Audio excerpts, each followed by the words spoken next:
Hello everyone, very good evening dear all students. Welcome you all in my YouTube channel Civil Engineering Gurukul. Dear students, in this current lecture we are going to discuss about slab. This lecture will be very helpful for all students of 6th semester of State Board of Technical Education Bihar. In this current lecture, because this is the first lecture of slab, so we are going to first deal about the syllabus. After that we are going to be deal with the basic concept of slab, what is slab and what is basic criteria to design of slab and what is basic steps to design slab. So आप सभी का हमारे YouTube channel civil engineering Gurukul में बहुत बहुत स्वागत है। आज के इस लेक्चर में हम स्लैब के बारे में बात करेंगे और चूँकि ये हमारा फर्स्ट लेक्चर है इसलिए हम अभी इस लेक्चर में सबसे पहले हम देखेंगे कि हमें सिलेबस में क्या पढ़ना है और सिलेबस में मार्क्स का कितना वेटेज है। उसके बाद हम लोग इसी के बेसिक्स के बारे में बात करेंगे।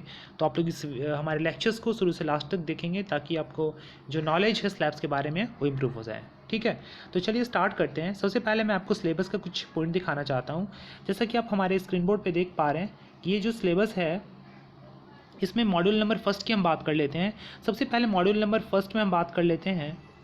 Wait dear students, module number first हम बात करते हैं। मॉड्यूल नंबर फर्स्ट में बात करते हैं 7.1 की।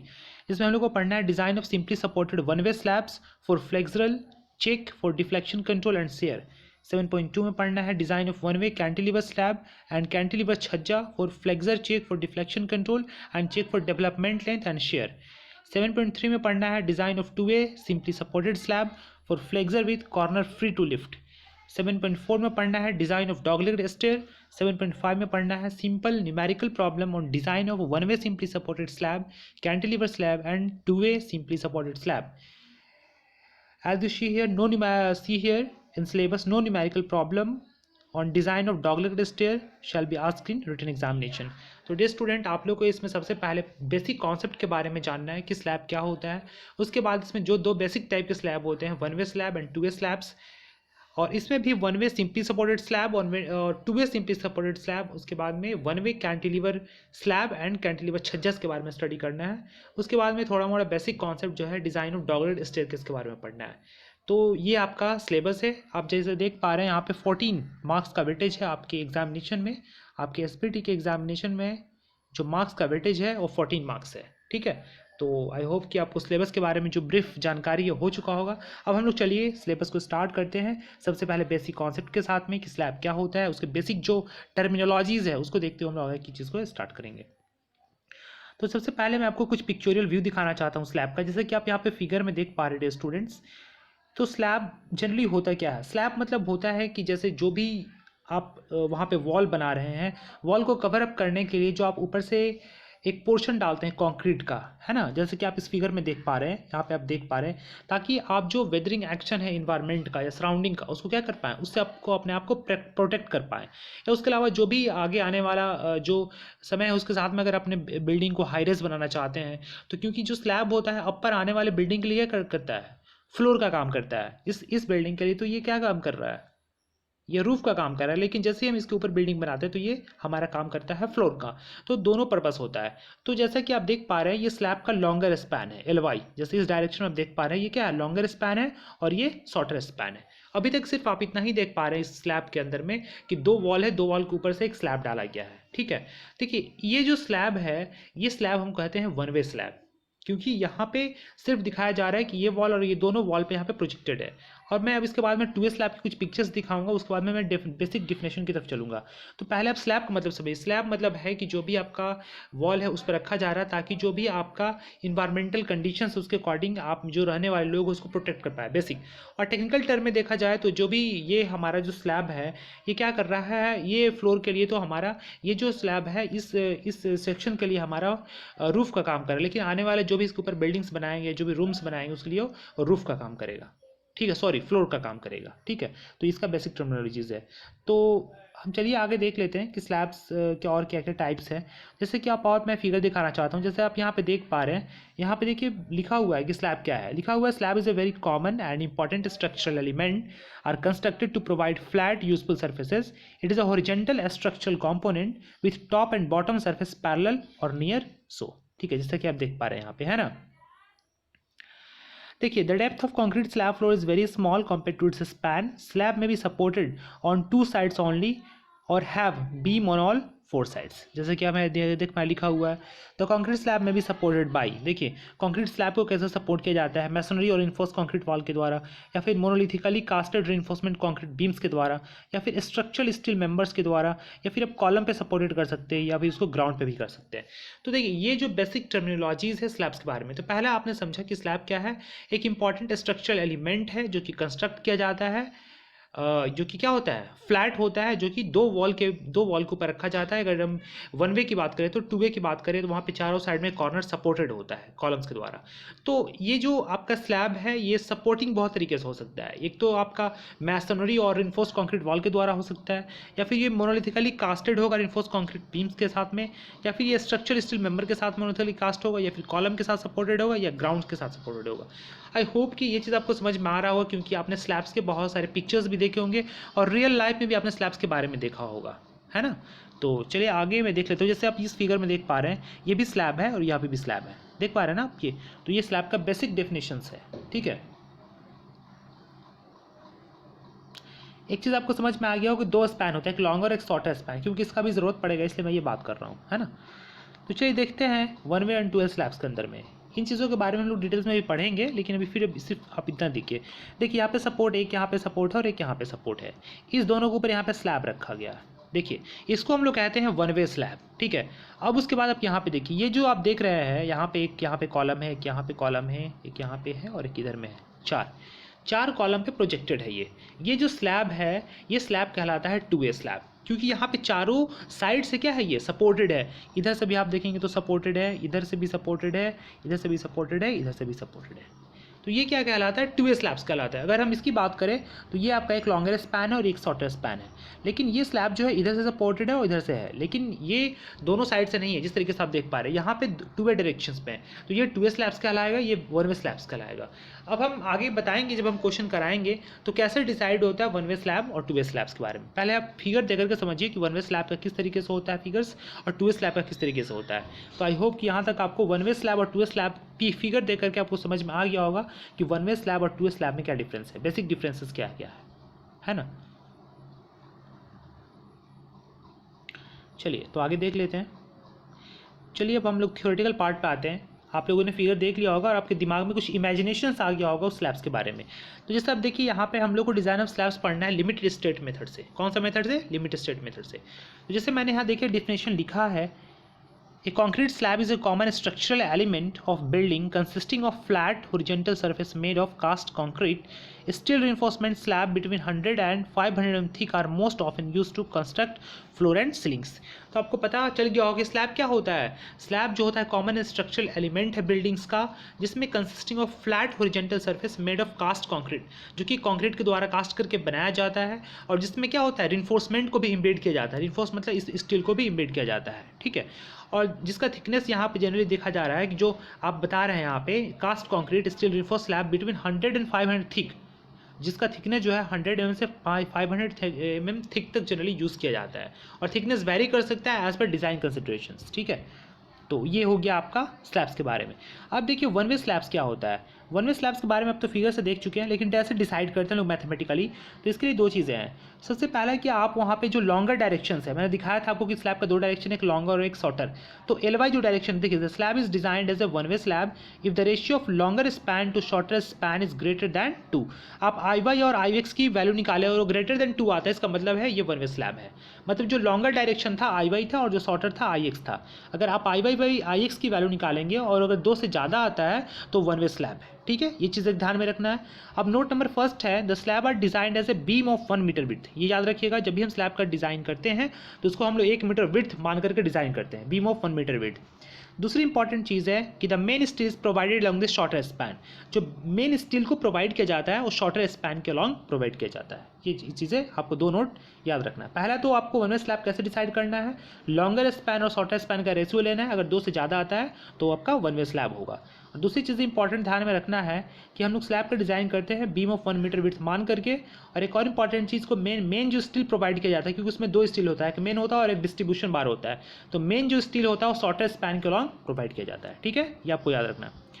अब चलिए दिखाते हैं जनरल रिक्वायरमेंट ऑफ डिज़ाइंस, जो जनरल रिक्वायरमेंट्स है डिज़ाइन का वो क्या क्या है। तो सबसे पहले देखिए, जो भी आईएस स्पेसिफिकेशन पहले बताए गए हैं, या फिर वो कवर इन्फोर्समेंट के लिए हो, या फिर मिनिमम इन्फोर्समेंट के लिए हो, या लैपिंग या एंकरिंग के लिए हो, या इफेक्टिव स्पैन्स के लिए हो, ये सारे जो प्रोविजन पहले से हम पढ़ाते आ रहे हैं कि हम लोग इतना कवर लेते हैं, लैपिंग इतना लेते हैं, एंकरिंग इतना होता है, मिनिमम रिइंफोर्समेंट इतना होता है, वही सारी क्राइटेरियाज यहाँ भी फुलफिल होंगे। और जो भी एडिशनल होगी मैं उसकी बात इस चैप्टर्स में करूँगा, लेकिन जो पहले के कॉन्सेप्ट है यहाँ पे वो रिवाइज होंगे। ठीक है, वो चीज़ें अडोप्ट होंगी। तो चलिए मैं डिस्ट्रीब्यूशन स्टील्स के बारे में कुछ बात कर लेता हूँ। डिस्ट्रीब्यूशन स्टील्स के बारे में, the steels provided in the direction of the right angle to the span is called distribution steel. ठीक है, पहला तो जो आपका डायरेक्शन है उसके राइट एंगल में जो स्टील प्रोवाइड करते हैं उसको डिस्ट्रीब्यूशन स्टील कहते हैं। नेक्स्ट जो इंपॉर्टेंट पॉइंट है, the distribution of steel keeps the main steel in position during concreting of the slabs. तो डिस्ट्रीब्यूशन स्टील्स का मेन काम क्या होता है, मान लीजिए आपका ये स्टील है इस टाइप से, अब इसके ऊपर से आप डिस्ट्रीब्यूशन स्टील डाल रहे हैं इस तरीके से, है ना।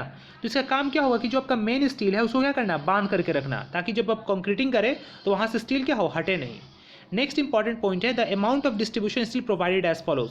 जो आपका अमाउंट है डिस्ट्रीब्यूशन स्टील का वो कैसे डिसाइड करेंगे, तो आप याद रखिएगा माइल्ड स्टील के केस में हम लोग डिस्ट्रीब्यूशन स्टील जो लेते हैं 0.15% लेते हैं। कितना, 0.15% माइल्ड स्टील के केसेस में।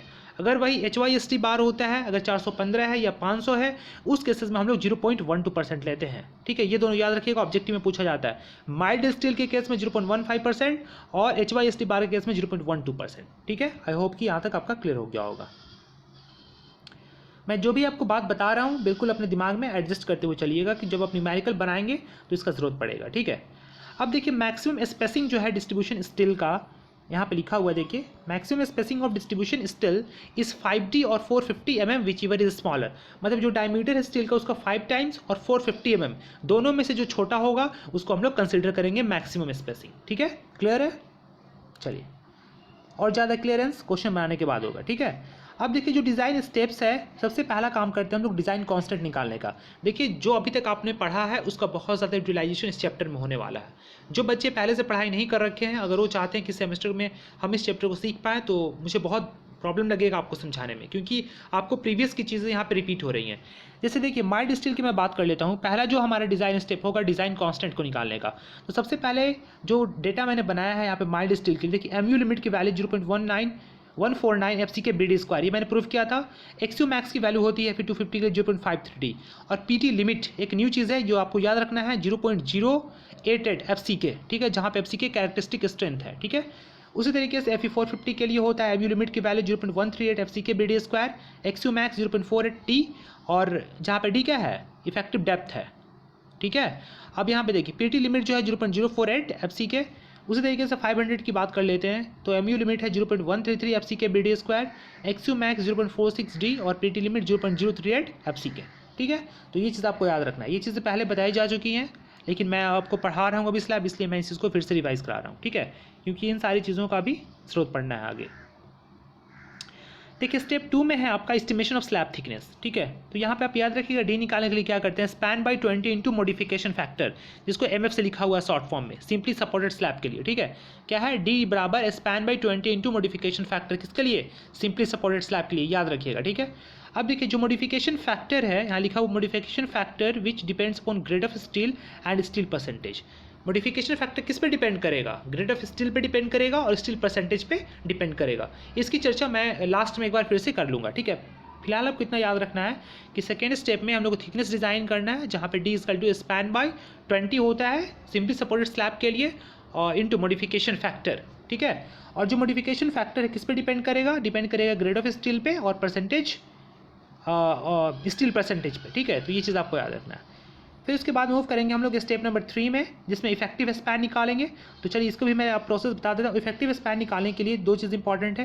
पहला L+D और L+T। ठीक है, L+D जहाँ पे L क्या है, लेंथ है, L लेंथ है, जिससे मान लीजिए बीम है और बीम के बीच का अंदर से अंदर की ओर लेंथ है। ठीक है, L। अब L प्लस डी, ठीक है, और L प्लस टी दोनों को हम लोग निकालेंगे वैल्यू को, और दोनों में से जो आपका क्या होगा, स्मॉलर होगा, उसको हम लोग इफेक्टिव स्पैन कंसीडर करेंगे। Keep this thing in mind. जहाँ पे L जो है क्लियर स्पैन है, ठीक है, क्लियर स्पैन मतलब है कि दो बीम के बीच का सपोर्ट का अंदर से अंदर का डिस्टेंस, उसको क्लियर स्पैन कहते हैं, ठीक है, ये आप ध्यान में रखिएगा।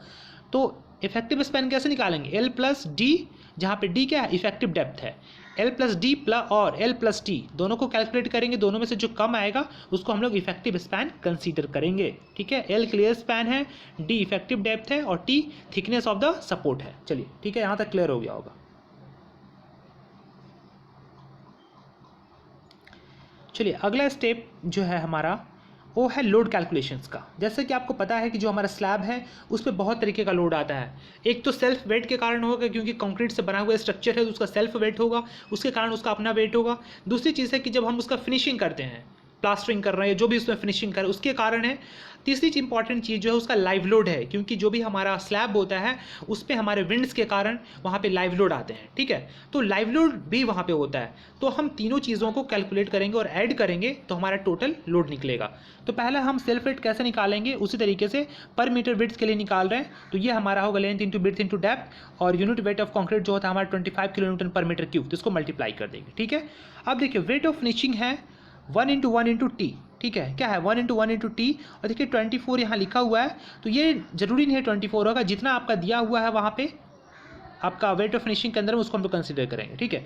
लाइव लोड यहाँ पे देख सकते हैं 1 into 1 into intensity of load, ठीक है, यानी आपका लेंथ इंटू विड्थ जो भी दिया हुआ है, क्योंकि विड्थ तो 1 मीटर लेते हैं हम लोग, और इंटेंसिटी ऑफ लोड दिया रहेगा लाइव लोड की इतना किलो न्यूटन पर मीटर स्क्वायर है, उसको हम लोग यहाँ पे मल्टीप्लाई करेंगे इंटेंसिटी के साथ में।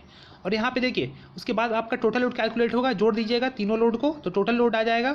उसके बाद जैसा कि आपको पता है कि जब भी हम डिज़ाइन लेते हैं तो वहाँ पे फैक्टर ऑफ सेफ्टी लेके चलते हैं, तो हम लोग फैक्टर्ड लोड से मल्टीप्लाई कर देते हैं फैक्टर ऑफ सेफ्टी से। यहाँ पे पार्शियल फैक्टर ऑफ सेफ्टी से मल्टीप्लाई कीजिएगा तो फैक्टर्ड लोड में कन्वर्ट हो जाएगा, ठीक है, क्योंकि हमेशा हम फैक्टर ऑफ सेफ्टी लेकर के चलते हैं, ठीक है। तो यहाँ तक क्लियर हो गया होगा कि जब भी हम लोड कैलकुलेट करते हैं तो एक तो सेल्फ वेट के कारण, वेट ऑफ फिनिशिंग के कारण और लाइव लोड के कारण, तीनों को जोड़ देते हैं, उसके बाद में फैक्टर लोड निकालते हैं, और वो कैसे निकालते हैं, फैक्टर ऑफ सेफ्टी से मल्टीप्लाई करके। तो हम स्टेप नंबर 4 की ओर मूव करते हैं, जहाँ पे हम लोग factor design maximum bending moment निकालते हैं। तो जैसा कि आपको पता है सिंपली सपोर्टेड स्लैब है, और सिंपली सपोर्टेड स्लैब के केसेस में मैक्सिमम जो बेंडिंग मोमेंट होता है ये WL² बाई कितना होता है, 8 होता है। तो आपको पता रहेगा, वहाँ सब वैल्यू पुट कर दीजिएगा, वहाँ से MD की वैल्यू क्या होगी, निकल जाएगी। फिर से मूव करेंगे स्टेप नंबर 6 में, जहाँ पे required effective depth and overall thickness की वैल्यू निकालेंगे। ये कैसे निकालेंगे, हम लोग MU लिमिट की वैल्यू को MD के बराबर क्या करेंगे, इक्वेट करेंगे। मतलब MU लिमिट की वैल्यू को हम लोग जो फैक्टर्ड मैक्सिमम डिज़ाइन मोमेंट है उसके बराबर इक्वेट करेंगे, ठीक है। सॉरी डियर स्टूडेंट्स,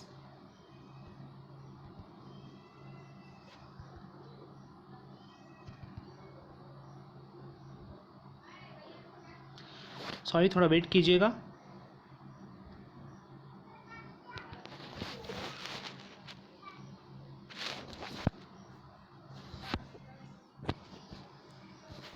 हाँ, तो फैक्टर डिज़ाइन मोमेंट के बराबर क्या करेंगे, उसको इक्वेट करेंगे, ठीक है।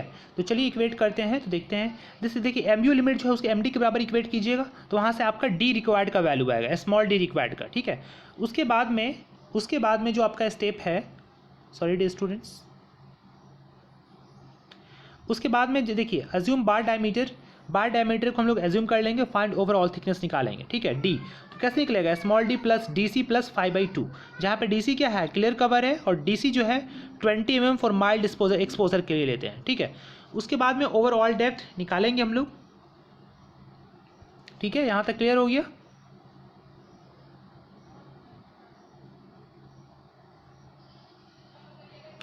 तो यहाँ से D अवेलेबल की वैल्यू, एक तो पहले ओवरऑल डेप्थ निकल के उसके बाद D अवेलेबल की वैल्यू कैसे निकालेंगे, उसके लिए हम लोग क्या करेंगे, टोटल डेप्थ जो है हमारा D उसमें से DC माइनस 5/2 करेंगे, और ये आएगा आपका जो भी आएगा वैल्यू, ठीक है। यहाँ पे D अवेलेबल की वैल्यू क्या करना पड़ेगा, निकालना पड़ेगा, ठीक है ना।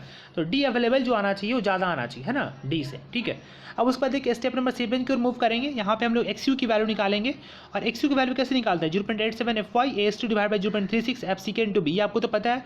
उसके बाद हम लोग MU की वैल्यू निकालेंगे, ये भी आपको पता है, 0.87 FY AST D minus 0.42 XU, ये आपको पता है। अब यहाँ से क्या बनेगा, एक क्वाड्रेटिक इक्वेशन बनेगा, और वहाँ से हम लोग ST की वैल्यू को क्या करेंगे, फाइंड आउट करेंगे, ठीक है। तो एक तो ये एक स्टेप हो गया, और एक हम डायरेक्ट कैसे ST की वैल्यू को फाइंड आउट करेंगे वो भी मैं आपको दिखा देता हूँ।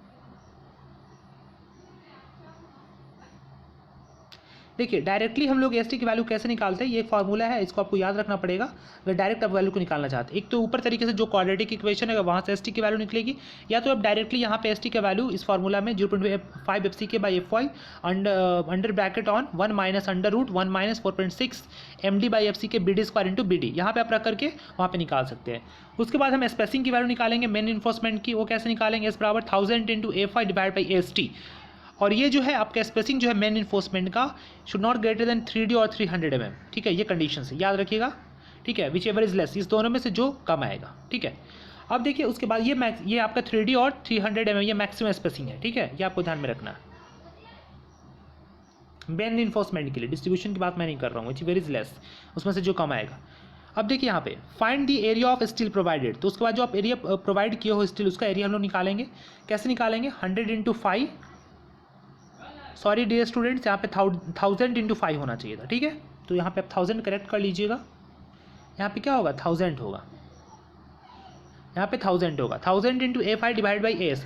एफ आई क्या है डियर स्टूडेंट, एफ आई जो है आपका एरिया ऑफ स्टील प्रोवाइडेड, जो आप 12 mm का डायमीटर का बार लिए हैं वो एफ आई है, ठीक है, याद रखिएगा। चेक फॉर डिफ्लेक्शन, उसके बाद हम लोग चेक फॉर डिफ्लेक्शन निकालेंगे। ये सारी चीज़ें जब हमें क्वेश्चन बनाएंगे तो वहाँ से और डिक्लेयर हो जाएगा, ठीक है। अभी फिर आप टर्मिनोलॉजीज को समझिए, जो इंपॉर्टेंट टर्म यूज हो रहा है उसको समझिए।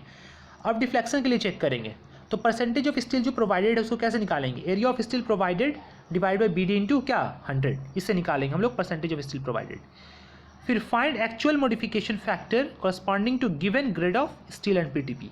उसके बाद हम लोग एक्चुअल मॉडिफिकेशन फैक्टर निकालेंगे दिए गए पीटीपी के लिए, ठीक है, परसेंटेज ऑफ स्टील प्रोवाइडेड के लिए, ठीक है। ये स्टूडेंट ये थोड़ा सा जो इसका प्रोसेस है थोड़ा सा लॉन्ग है क्योंकि ये स्लैब का डिज़ाइन है, ठीक है, तो थोड़ा सा आपको अपने अंदर में पैसेंस रखना पड़ेगा तभी आप समझ पाएंगे, ठीक है। और ज़्यादातर आप जब क्वेश्चन को करेंगे तो वहाँ पे ज़्यादा आपका डिक्लेयर हो जाएगा, ठीक है। ये तो थ्योरेटिकल पार्ट है, थोड़ा सा प्रॉब्लम आ रहा होगा, बट न्यूमेरिकल्स में आपको कहीं प्रॉब्लम नहीं आएगा, ठीक है। देखिए depth required for deflection criteria, यहाँ से हम लोग निकालेंगे span by 20 into actual modification factor, ठीक है। तो ये जो डिफ्लेक्शन है must be less than D available, यानी ये जो डिफ्लेक्शन है वो डी अवेलेबल से कम आना चाहिए, जो कि स्टेप 6 में बताया गया था। या अल्टरनेटिवली की बात करें हम लोग तो पीटी एज्यूम जो है स्टेप 2 में ग्रेटर देन पीटी प्रोवाइडेड आना चाहिए। जो हम लोग एज्यूम किए हैं वो प्रोवाइडेड से क्या होना चाहिए, ज़्यादा आना चाहिए, ठीक है। देखिए यहाँ पे नोट में लिखा हुआ है if check is not satisfied then effective depth need to be increase. अगर ये चेक सेटिस्फाई नहीं होता है तो जो हम लोगों ने इफेक्टिव डेप्थ माना था उसको क्या करना पड़ेगा, इंक्रीज करना पड़ेगा, ठीक है। यहाँ तक आई होप कि क्लियर हो गया होगा आपका।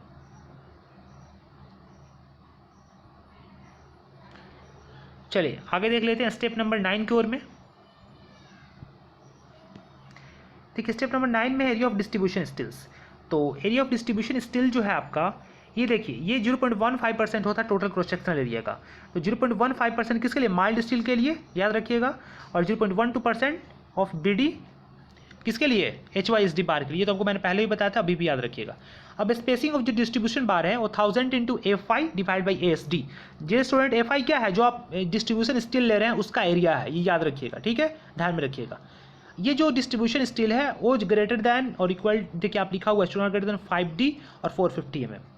मेन स्टील के लिए था 3D और 300 mm, और यहाँ पे डिस्ट्रीब्यूशन स्टील के लिए 5D और 450 mm, जहाँ पे स्मॉल डी क्या है, इफेक्टिव डेप्थ है। तो ये याद रखिएगा। और जहाँ हम अब जब क्वेश्चन कराएंगे तो वहाँ पे आपकी जो भी कॉन्सेप्ट है वो सारे क्लियर हो जाएंगे, ठीक है। अभी सिर्फ आप देखते चलिए, और जो टर्मिनोलॉजीज़ है, जो इंपॉर्टेंट कंसिडरेशंस है उसको आपको ध्यान में रखना है, ठीक है, क्योंकि ये सारे कॉन्सेप्ट जब हम न्यूमेरिकल करेंगे तो आपको वहाँ पे समझ में आएंगे, याद रहेंगे, ठीक है।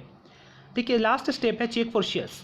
जनरली स्लैब का जो चेकिंग होता है वो शेयर में नहीं किया जाता है, सिंपली सपोर्ट स्लैब का, लेकिन फिर भी अगर क्वेश्चन में गिवन है कि आपको शेयर के लिए चेक करना है तो आप चेक कर सकते हैं, अदरवाइज आपको जरूरत नहीं है शेयर में चेक करने का, ठीक है। लिखा हुआ है ना, the shear force in slab use to be very small and the slab does not need shear reinforcement. मतलब जो शेयर फोर्स होता है स्लैब में काफ़ी कम होता है, तो वहाँ पे शेयर इन्फोर्समेंट की जरूरत नहीं पड़ती है जनरली। लेकिन however if check for shear required adopt the design steps, अगर चेक ज़रूरी है शेयर के लिए तो जो भी स्टेप पहले जो हम लोग शेयर के अंदर में पढ़ाई करे थे कि शेयर को हम लोग कैसे कैलकुलेट करते हैं, उसके अकॉर्डिंग हम लोग जो स्टेप्स है उसको प्रोसीड करेंगे, ठीक है। और लास्ट में स्टेप नंबर 10 में 11th में क्या करेंगे हम लोग, जो भी हमारा रिइंफोर्समेंट का डिटेलिंग्स था उसको एक फिगर के थ्रू क्या करेंगे, वहाँ पे डिटेलिंग्स को दिखा देंगे, ठीक है। तो यही हमारा जो स्टेप्स था डिज़ाइन ऑफ स्लैब्स का, ये सारे इंपॉर्टेंट स्टेप थे। आई होप कि आपको यहाँ तक का जो लेक्चर्स है वो अच्छे से समझ में आ गया होगा, क्योंकि मैं बहुत अच्छे से समझाने की कोशिश कर रहा हूँ, आपको कोई भी प्रॉब्लम्स ना आए, फिर भी अगर आपको प्रॉब्लम्स है तो आप मुझे कमेंट सेक्शन में बता सकते हैं कि सर आपको स्टूडेंट्स आपको प्रॉब्लम कहाँ पे आ रहा है, ठीक है। लास्ट में एक चीज़ आपको बताना चाहते हैं, जो आईएएस कोड से लिया गया है, ये मॉडिफिकेशन फैक्टर्स जो आपको जब क्वेश्चन सॉल्व करेंगे तो वहाँ पे ज़रूरत पड़ेगा, ठीक है। मैं आपको बताऊंगा जब क्वेश्चन सॉल्व करूंगा तो वहाँ पे इसका यूटिलाइजेशन कैसे किया जाता है, ठीक है। जनरली ये ज़रूरत पड़ता है कब, जब आपको निकालना पड़ेगा मॉडिफिकेशन फैक्टर, जो कि डिपेंड करेगा परसेंटेज ऑफ टेंशन इन्फोर्समेंट पे। एक चीज़ अभी आप समझ जाइए, जो बेसिक चीज़ें हैं, परसेंटेज ऑफ टेंशन इन्फोर्समेंट पे और एक डिपेंड करेगा एफएस पे, ठीक है। तो आपका दिया रहेगा कि परसेंटेज ऑफ टेंशन इन्फोर्समेंट कितना है, मान लीजिए कि 1.2 है, और एफएस की वैल्यू आपका दिया हुआ है कि मान लीजिए 240 है, तो 1.2 के कॉरस्पॉन्डिंग जो है 240 की वैल्यू देखेंगे और इसको हम यहाँ से मिलाएंगे, तो जो आएगा मान लीजिए यहाँ पे आ रहा है हमारा 0.9 आ रहा है, तो हम वहाँ पे मॉडिफिकेशन फैक्टर जो है 0.9 वहाँ पे कंसीडर कर लेंगे। ये आईएएस कोड प्रोविजन है, ये आपको समझना जरूरी था। किस पे डिपेंड करेगा, परसेंटेज ऑफ टेंशन इन्फोर्समेंट, जितना दिया रहेगा वहाँ देखेंगे, और जो भी हमारा एफएस की वैल्यू रहेगी, मान लीजिए 240 है, तो 240 के कॉरस्पॉन्ड में जाएंगे और उसके कॉरस्पॉन्ड में हम लोग मॉडिफिकेशन फैक्टर को देखेंगे। जैसे मान लीजिए कि 1.2 है आपका percentage of enforcement, tension enforcement, और एफएस की वैल्यू दी हुई है 240, तो इसके कॉरस्पॉन्ड में कितना होगा 0.9, तो मॉडिफिकेशन फैक्टर जो है यहाँ पे 0.9 हम लोग कंसिडर कर लेंगे। आई होप कि आपको यहाँ तक क्लियर हो गया होगा। मैं कोशिश करता हूँ कि मैं आपको सारे कॉन्सेप्ट को, जो भी आईएएस कोड प्रोविजंस है वहाँ से भी मैं आपके कॉन्सेप्ट को बता पाऊँ, ताकि आप ज़्यादा से ज़्यादा नॉलेज को गेन कर सकूँ, ठीक है। जो भी हमारे अंदर में है, जो हम आपको बता सकते हैं, जितना हमसे हो सकता है वो चीज़ मैं आपके लिए करता हूँ, ठीक है। चाहे वो आईएएस कोड से हो, चाहे जहाँ से भी वो आपको ला करके मुझे प्रोवाइड करना पड़े, नोट्स हो या फिर जो भी नॉलेजेस हो, मैं खुद पढ़ूँ या मैं बुक से पढ़ कर बताऊँ आपको, जहाँ से भी हो, लेकिन मैं कोशिश करता हूँ कि मैं आपको नई से नई चीज़ें बता पाऊँ, ठीक है। तो डे स्टूडेंट, लास्ट जो है मॉडिफिकेशन फैक्टर के बारे में थोड़ा सा डिस्कस कर लेते हैं। मॉडिफिकेशन फैक्टर जो है हमने बता दिया किस पे डिपेंड करेगा, परसेंटेज ऑफ स्टील पे और एफएस की वैल्यू पे। तो देखिए जैसे यहाँ पे आप देख पा रहे हैं, यहाँ पे इस फिगर में देख पा रहे हैं, अब देखिए यहाँ पे क्या दिया हुआ, ग्रेड ऑफ स्टील दिया हुआ है Fe 250, उसके लिए एफएस की वैल्यू होती है 145, Fe 450 उसके लिए एफएस की वैल्यू होती है 240, Fe 500 उसके लिए एफएस की वैल्यू होती है 290। अब इसके कॉरस्पॉन्डिंग में जो हम लोग परसेंटेज ऑफ स्टील जो एज्यूम करते हैं, इस बीच में आप कहीं भी एज्यूम करते हैं 0.5% टू 0.9% ले सकते हैं Fe 250 के लिए, Fe 415 के लिए 0.25 से 0.45%, Fe 500 के लिए 0.2% से 0.35%। ये ट्रायल एंड एरर प्रोसेस है, इसमें आप कोई भी वैल्यू को एज्यूम कर सकते हैं, लेकिन आपका जो वैल्यू है वो एग्जैक्ट आना चाहिए, मतलब जो हमारा परमिसिबल लिमिट है उसके अंदर में होना चाहिए, ठीक है। एक तो ये तरीका है मॉडिफिकेशन फैक्टर निकालने का, और जो भी हमारा परसेंटेज ऑफ स्टील है और एफएस की वैल्यू उसके कॉरस्पॉन्डिंग में ऊपर जो हमने बताया आईएएस कोड, उसके अकॉर्डिंग हम लोग मॉडिफिकेशन फैक्टर की वैल्यू को क्या करते हैं, फाइंड आउट कर लेते हैं, ठीक है। तो ये चीज़ें थी, और एक और चीज़ इंपॉर्टेंट है जो आपको जानना है, और मैं बता दे रहा हूँ, क्योंकि मैं नहीं चाहता कि मैं आपसे जो भी चीज़ें मैं आपको डिक्लेयर कर देना चाहता हूँ, ताकि आपको कहीं दिक्कत नहीं रहे, जब आप बुक पढ़ें तो आपका जो भी कॉन्सेप्ट है वो क्लियर हो जाए, ठीक है। तो जैसे देखिए एक चीज़ यहाँ पे ये बताया गया कि आपके पास अगर कोई एक्चुअल डेटा नहीं है तो आप मॉडिफिकेशन फैक्टर कैसे निकालेंगे। तो एक जो आपका अप्रोक्सीमेट फार्मूला दिया गया है 1/0.225 plus 0.00322 FS plus 0.625 log 10 PT. मान लीजिए कि आपके पास वो डायग्राम नहीं दिया गया है, तो डायग्राम नहीं दिया गया है तो आप कैसे निकालेंगे, क्योंकि आपके पास तो चार्ट है नहीं।